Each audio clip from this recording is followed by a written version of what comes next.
নমস্কার বন্ধুরা, আমি দেবজানিস কিচেনে তোমাদের অনেক অনেক স্বাগত।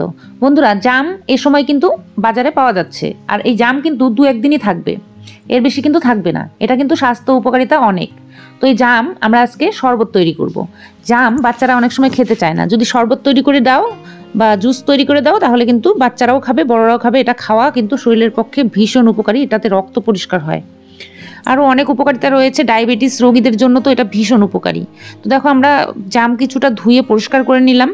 তো আমি এখানে শরবত 2 গ্লাস তৈরি করব, সেই অনুপাতে আমি এখানে 200 গ্রাম মতো জাম নিয়ে নিলাম। ধুয়ে পরিষ্কার করে নিয়েছি। এবার হাত দিয়ে চটকিয়ে বীজটাকে বাদ দিয়ে দেবো। তো যখনই হাত দিয়ে চটকাবে তখনই রসটা আলাদা হয়ে যাবে আর বীজটা কিন্তু ছেড়ে যাবে। তারপর বেছে বেছে বীজটাকে ফেলে দিলেই সুন্দরভাবে আমরা এর থেকে পাল্পটাকে বের করে নিতে পারবো। তো এইভাবে আমরা বেছে বেছে জামটাকে বীজটা ফেলে দেব।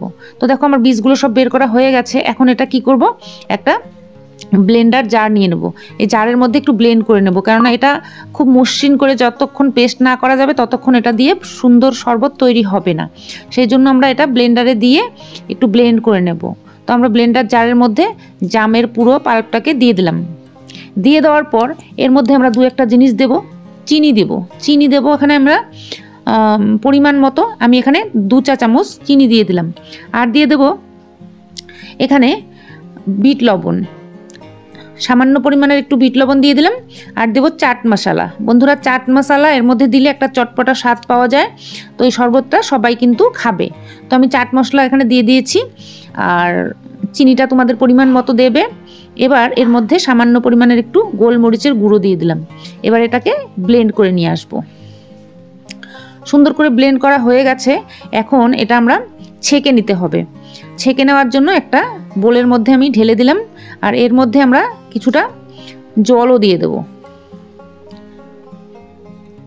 তো দেখো, এই বাটিটা ধুয়ে আমি অনেকটা পরিমাণে জল এখানে দিয়ে দিলাম। তো 2 গ্লাস তৈরি করব, সেই অনুপাতে তোমরা জলটা দিতে পারো। এখন আমি স্ট্রেনারে এটা ভালো করে ছেঁকে নিচ্ছি। তো এর মধ্যে যে দানা দানা অংশগুলো আছে সেগুলো বাদ দিয়ে আমরা রসটাকে নিয়ে নেব। এই কালো জাম কিন্তু আমাদের শরীরের জন্য ভীষণ ভীষণ উপকারী। বাচ্চাদের এটা খাওয়ানো অবশ্যই জরুরি। বাচ্চারা এমনি জাম দিলে কিন্তু খেতে চাইবে না, সেই জন্য এরকম করে যদি সার্ভ করা যায় অবশ্যই বাচ্চারা খাবে আর বড়রাও খাবে। আর যাদের ডায়াবেটিস আছে তাদের জন্য তো ভীষণ ভীষণ উপকারী। এই জামের জুস বা শরবত তৈরি করে বাচ্চাদেরকে দিতে পারো। জাম ফুরিয়ে যাওয়ার আগেই এই তৈরি করে নাও এই রেসিপিটা। তো আজকে আমার এই রেসিপিটা তোমাদের কেমন লাগলো অবশ্যই কমেন্ট করে জানিও। এর মধ্যে বরফ কুচি দিয়ে সার্ভ করতে পারো, আর কিছুই লাগবে না, বাচ্চারা কিন্তু অনায়াসে খেয়ে নেবে। বন্ধুরা, আমার চ্যানেলটা যদি তোমাদের সাবস্ক্রাইব করা না থাকে অবশ্যই আমার চ্যানেলটাকেও সাবস্ক্রাইব করে রেখো। আর পরবর্তী ভিডিওগুলো দেখার অনুরোধ রইল, এন্ড স্ক্রিনে দিয়ে দিয়েছি ভিডিওগুলো, অবশ্যই দেখে নিও। আজকের জন্য শেষ করবো। সবাই ভালো থেকো, সুস্থ থেকো। নমস্কার।